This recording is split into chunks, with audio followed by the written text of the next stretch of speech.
సృష్టి కేసులో ట్విస్ట్ల మీద ట్విస్ట్లు చోటు చేసుకుంటున్నాయి. ఈ కేసు చినికి జడివానలా మారింది. కేవలం డాక్టర్ నమ్రత మాత్రమే కీలకమని భావించిన పోలీసులకు అంతుచిక్కని విషయాలు తెలుస్తున్నాయి. తవ్వే కొద్దీ ఒక్కో విషయం బయటపడుతోంది.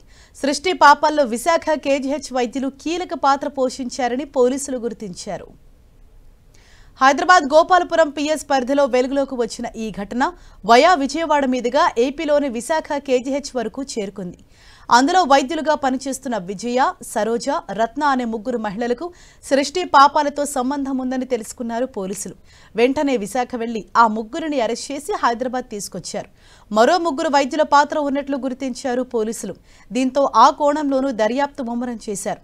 వారి బ్యాంకు ఖాతాలు, ఇతర వివరాలపై ఆరా తీస్తున్నారు. అరెస్ట్ అయిన కేజీహెచ్ వైద్యుల నుంచి ఆ ముగ్గురి సమాచారం రాబట్టేందుకు పోలీసులు ప్రయత్నాలు ప్రారంభించారు. అందుకోసం వారిని కస్టడీకి కోరే అవకాశం ఉంది.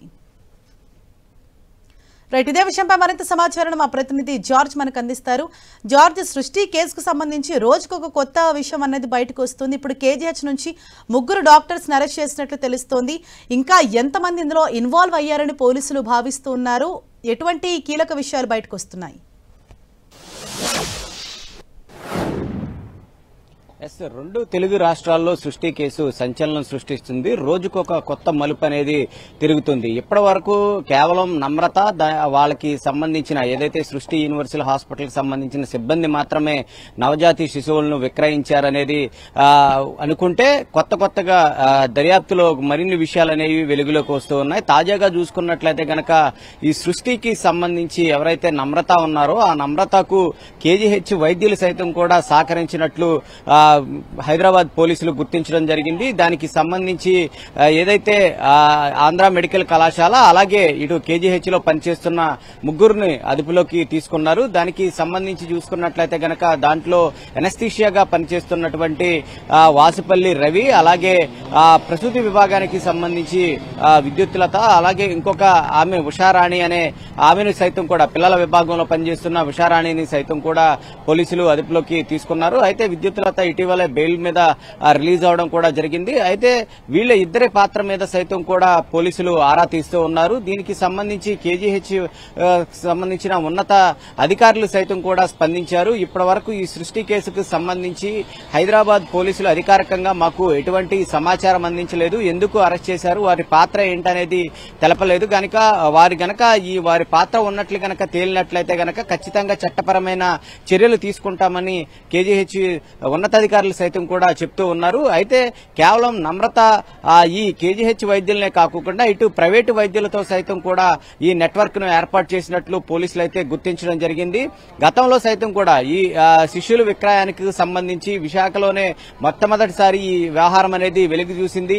అక్కడ చూసుకున్నట్లయితే కనుక కోవిడ్ సమయంలో దాదాపుగా 2020 సమయంలో ఈ వ్యవహారం అంతా కూడా బట్టబయలైంది. ఆ సమయంలోనే ఆమె లైసెన్సెస్ సైతం కూడా రద్దు చేశారు. అయినప్పటికీ కూడా ఆమె మరింత తెలివిగా వ్యవహరించి ఇక్కడి నుంచి విశాఖ అలాగే అప్పుడు ఆ కేసు ముగియటంతో వెంటనే సబ్ బ్రాంచ్లు సైతం కూడా తెరచడం జరిగింది. మొత్తం మీద హైదరాబాద్ వరకు కూడా అంటే రెండు తెలుగు రాష్ట్రాల్లో సైతం కూడా ఆమె నెట్వర్క్ ను సైతం కూడా విస్తరించింది. ప్రైవేటు అలాగే ప్రభుత్వ వైద్యులతో ఆమె కుమ్మక్కయ్యి ఎవరైతే అంటే పసిబిడ్డలను ఎవరైతే పెంచుకోలేని పొజిషన్ లో ఉంటారో లేకపోతే పేదరికంతో బాధపడుతూ ఉంటారో వారందరినీ కూడా ఆమె క్యాచ్ చేస్తూ ఉండేది. దీని అందరికీ సైతం కూడా ఒక నెట్వర్క్ ను అంటే సేవా పేరుతో పలు ప్రాంతాలకు సైతం కూడా వెళ్లేది. అక్కడ ఉచిత వైద్యం అందిస్తామంటూ కూడా చెప్పేది. ఎవరైతే గర్భిణీలు ఉన్నారో వారందరికీ కూడా ఉచితంగా తమ హాస్పిటల్లో డెలివరీ చేస్తామంటూ కూడా ఈమె చెబుతూ ఉండేది. ఆ విధంగా ఆమె గ్రామీణ ప్రాంతాల్లో సైతం కూడా ఆమె నెట్వర్క్ ను ఏర్పాటు చేసింది.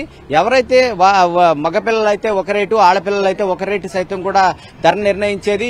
ఎవరైతే పిల్లలు కావాలని వస్తూ ఉంటారో దంపతులు వారి దగ్గర నుంచి చూసుకున్నట్లయితే కనుక 30 నుంచి 50 లక్షల వరకు కూడా వసూలు చేసేది. అయితే ఈ క్రమంలో ఈ నెట్వర్క్ కు సంబంధించి చూసుకున్నట్లయితే కనుక లోతైన విచారణ అనేది చేస్తూ ఉన్నారు. దీంట్లో ఇంకా ఎవరెవరి పాత్ర ఉందనే దాని మీద అయితే పూర్తిగా దర్యాప్తు అనేది కొనసాగుతూ ఉంది. మరిన్ని అరెస్టులు అయితే జరిగే అవకాశం అయితే కనిపిస్తూ ఉంది. ఇప్పటి వరకు చూసుకున్నట్లయితే కనుక విశాఖలో చూసుకున్నట్లయితే కనుక ప్రస్తుతానికి 6గురిని పోలీసులు అయితే ఇప్పటి వరకు అరెస్ట్ చేశారు. మరింత మంది వైద్యుల పాత్ర కూడా ఉన్నట్లయితే తెలుస్తూ ఉంది. ఆ వైద్యులు ఎవరు, వారు ఏ విధంగా ఈమెకు సహకరించారు, దాదాపుగా 80 మంది పిల్లలు చేతులు మారినట్లయితే గుర్తించడం జరిగింది. వారంతా కూడా ఎక్కడున్నారు, వారి డిఎన్ఏలు సైతం కూడా ఇచ్చేసే పనిలో సైతం కూడా ఉన్నారు. మొత్తం మీద గతంలో చూసుకున్నట్లయితే కనుక ఆ సృష్టి కేసులో విశాఖలో నమోదైనప్పుడు 14 మందిని అరెస్ట్ చేయడం జరిగింది. ఆ సమయంలో ప్రైవేటు వైద్యులు ఒక 3 ఉన్నారు. అంతేకాకుండా ఇప్పుడు ప్రభుత్వ వైద్యులు సైతం కూడా ఇందులో పాలు పంచుకోవడం అనేది కలవరం సృష్టిస్తూ ఉంది. ఈ నేపథ్యంలోనే వీరి పాత్ర ఏ విధంగా ఉందనే దాని మీద కూడా విచారణ అనేది కొనసాగుతుంది. వీళ్ళందరి పాత్ర మీద కూడా లోతైన విచారణ అనేది చేస్తూ ఉన్నారు. అందరి మీద కూడా చర్యలు తీసుకునేయడానికి అవకాశం అయితే ఎక్కువగా కనిపిస్తూ ఉంది.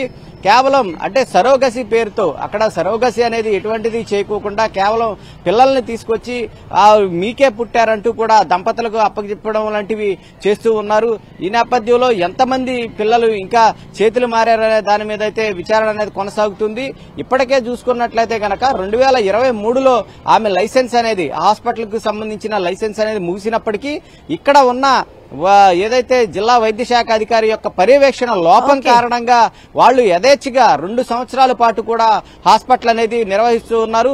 కొత్తగా సైతం కూడా మరికొన్ని హాస్పిటల్ సైతం కూడా తెరిచారు. ఎప్పుడైతే ఈ గోపాలపురంలో కేసు నమోదైందో వెంటనే తేరుకున్న అధికారులు ఆ హాస్పిటల్ సైతం కూడా ప్రస్తుతానికి మూసివేయడం జరిగింది. అలాగే ఈ జిల్లాలో నిర్వహిస్తూ ఉన్న సరోగసి హాస్పిటల్ ఏవైతే ఉన్నాయో వాటి మీద కూడా దృష్టి పెట్టారు. ఏదైనప్పటికీ ఈ కేసుకు సంబంధించి మరింత విశాఖలో సంబంధించిన వైద్యుల పాత్ర కూడా ఉండే అవకాశం ఉందని అక్కడ ఉన్న పోలీసులు ధృవీకరించారు. ఈ నేపథ్యంలో ప్రైవేట్ హాస్పిటల్ అలాగే ప్రభుత్వానికి సంబంధించిన వైద్యాధికారుల పాత్ర ఏంటనే దాని మీద అయితే ప్రస్తుతం విచారణ అనేది కొనసాగుతుంది. Thank you George.